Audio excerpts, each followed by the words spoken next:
With that, I'll turn it over to Ranking Member Whitehouse for his opening statement. Thank you, Madam Chair.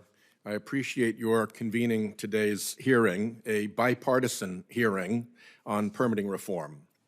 Colleagues have heard me repeatedly state that I want a strong bipartisan permitting reform and that there's a trust problem with the administration's behavior that would need to be solved. Trump's initial executive order declaring an energy emergency but not defining solar or wind even as energy was a bad and irrational start, but we were still willing to work. Then began the unlawful and irrational blockade of offshore wind, leading to a stop work order on the Empire Wind Project off New York, quickly lifted after the governor expressed, and I quote, willingness to move forward on critical pipeline capacity.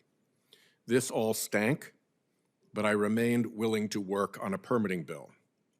In August, Stop Work Trump struck again against Revolution Wind off Rhode Island, a project over 80% complete with $4 billion invested, based on supposed national security concerns. That order was instantly thrown out in court as arbitrary and capricious, in part because the Trump administration had been making the opposite arguments about that same project in the same courthouse just weeks earlier. Our New England grid operator warned back then, unpredictable risks and threats to resources that have made significant capital investments, secured necessary permits, and are close to completion will stifle future investments, increase costs to consumers, and undermine the power grid's reliability and the region's economy now and in the future. Consumer cost, grid reliability, and economic security all put arbitrarily and capriciously at risk. Still, we kept working on permitting negotiations. On land, the Interior Secretary wrapped solar and wind projects up in red tape with dozens of new layers of political review, including a stop at his own desk where things have stopped. Since then, only one solar project has received approval. The U.S. Army Corps of Engineers and multiple other federal agencies adopted a made-up and nonsensical energy density metric to prioritize fossil fuel. Still, we kept working on permitting reform. The administration's offshore defeat in court was such a pasting that they did not appeal. That appeals period lapsed in November. Everyone was back to work. We thought the nonsense was over. But no, 30 days later, days before Christmas, they dropped a new stop work order on 5 offshore wind projects, including Empire and Revolution. The new pretext was national security risks that had supposedly emerged in the previous 30 days. That's been reviewed now by 4 federal judges, and the administration went 0 for 4. Not one judge believed them. All along, the Energy and Interior Secretaries were lying nonstop that these projects would raise costs. That is demonstrably false. Grid operators put these projects before fossil fuel in the generation stack because they're less expensive.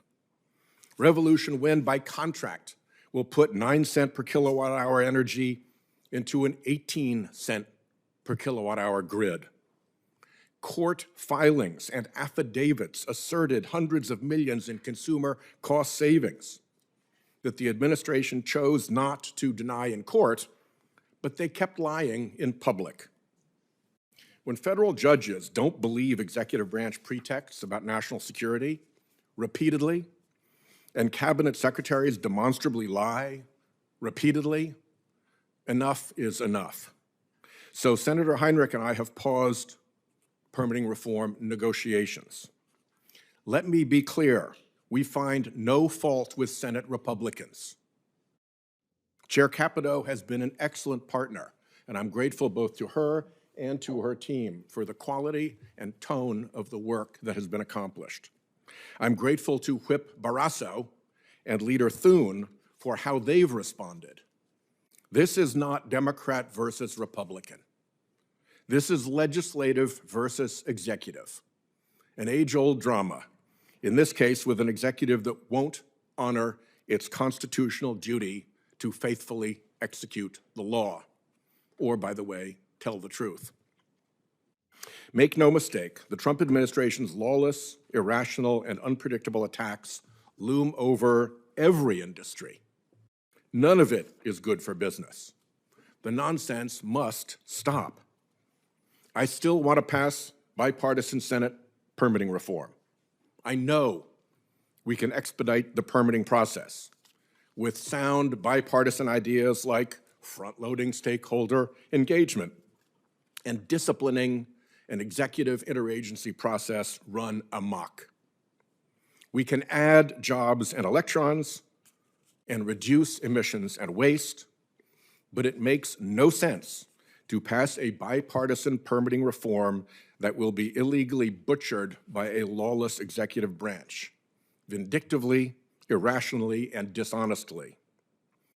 The responsibility for resuscitating permitting reform rests now upon the executive branch, upon credible confidence that the nonsense will stop.